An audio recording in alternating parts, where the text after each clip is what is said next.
Дамирбек Зулпукаров, автобус. Окуя. Автобустун ичи толо эл. Бир шаардан экинчи шаарга багыт алган жүргүнчүлөр. Орундуктардын ортосунда шоктонуп, оң келген адамга тийише калып жаткан 7-8 жашар бала баарынын кыжырына тийип жатты.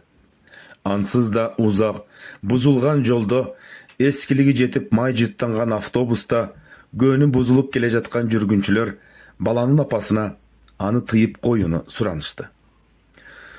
«Ой, бул баланы караган бирөө барбы? Тыйып койсоңор боло», десе экинчиси. «Туура, чарчаган жанды жүдөттү го», деп кошумчалады. Аны уккан баланын апасы: «Бул менин балам. Кичинесинен зирек, шок өсүп келе жатат. Мен баланы өз каалоосу менен эркин чоңоюшун каалайм да», деп мактангансыда.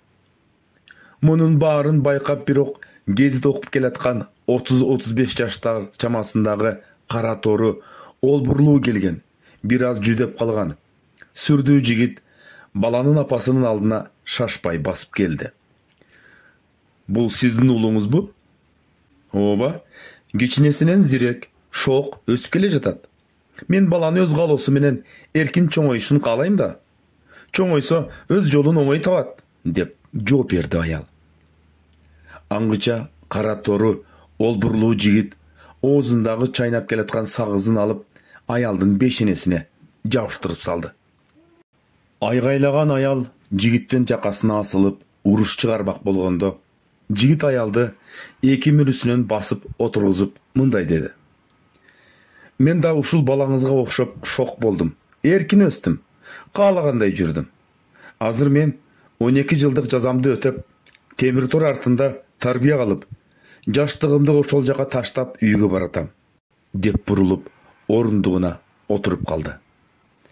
Муну уккан аял оңдонуп түздөнүп, өзүн ыңгайсыз сезип, бир жагынан коркуп, калтырак басып, баласын чакырып, алдын алып отуруп калды. Албетте баланын иши чала демекчи, баланын ою быша элек. Чоң адамдын акылына, тарбиясына муктаж. Бала тарбиялоо илим, искусство, тажрыйба, талант десек да болот. Келечек муун тарбиялуу болсо, мекендин эртеңи бекен болот.